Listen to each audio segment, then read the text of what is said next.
അങ്ങനെ പരുന്തംപാറ, വാഗമൺ, പൊന്മുടി, നമ്മൾ സീ ലെവലിൽ നിന്ന് ഒരു 3000 ഫീറ്റിൻ്റെ എബോവ് നമ്മൾ വന്നിട്ടില്ല അല്ലേ.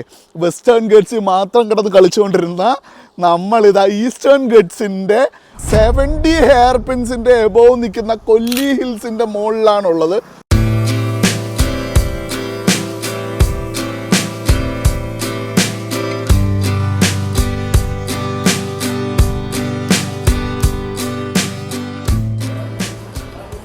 അബൌട്ട് 50 ഹെയർ പിൻസ് കഴിഞ്ഞു. 52ാമത്തെ ഹെയർ പിന്നിലാണ് നമ്മൾ നിൽക്കുന്നത്. ഇനി അബൌട്ട് ഒരു 18 ഹെയർ പിന്നൂടെ കയറിയാൽ നമ്മൾ കൊല്ലി ഹിൽസിൻ്റെ മുകളിലെത്തും. അങ്ങനെ നമ്മൾ കൊല്ലി ഹിൽസിൻ്റെ മുകളിലെത്തി ഒരുപാട് അന്വേഷിച്ചു. പക്ഷെ അന്വേഷിക്കേണ്ട കാര്യമൊന്നും ഉണ്ടായിരുന്നില്ല.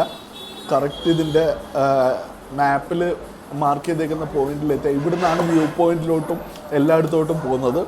അപ്പം നമ്മളൊരു ചിക്കൻ ബിരിയാണിയിൽ നിന്ന് സ്റ്റാർട്ട് ചെയ്യാണ്. ചിക്കൻ ബിരിയാണി കൂടാതെ ഒരു ഗ്രിൽഡ് ഹാഫ് കൂടെ പറഞ്ഞിട്ടുണ്ട്. നല്ല വിശപ്പുണ്ട് ഗൈസ്.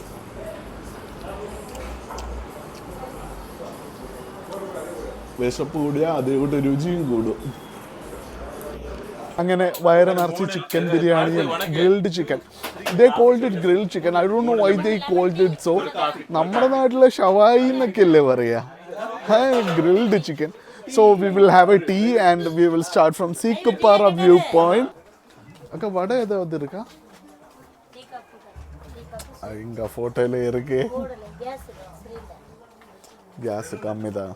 சூப் பவுடர் போட்டுருக்கீங்களே, இது எப்படி செய்யறது?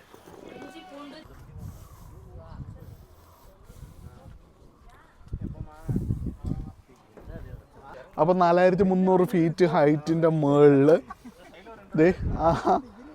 അതാണ് ഏറ്റവും ടോപ്പ് വ്യൂ. നമ്മളതിൻ്റെ നേരെ സൈഡിൽ ഈസ്റ്റേൺ ഗട്ട്സിൻ്റെ നടുക്ക് നിൽക്കുകയാണ്. And we are above that 4300 feet. ശരിക്കും എന്തോ ഒരു മിസ്സിങ് ഇല്ലേ? ഉണ്ടോ? ഒന്നുമില്ല. ഈ പറയുന്ന അബാൻഡൻഡ് ഹോംസിൻ്റെ പിന്നിൽ ഒരുപാട് കഥകളുണ്ടാവുമല്ലേ. മേ ബി ഒരു ഓഫീസാവാം, ഫോറസ്റ്റിൻ്റെ ഒരു ഓഫീസാവാം. തമിഴ് എനിക്ക് ഒട്ടും അറിയില്ല. വേണമെങ്കിൽ ട്രാൻസ്ലേറ്റ് ചെയ്തിട്ടൊക്കെ പറഞ്ഞു തരാം. പക്ഷേ അങ്ങനെയല്ല. Abandoned homes have so much stories to tell.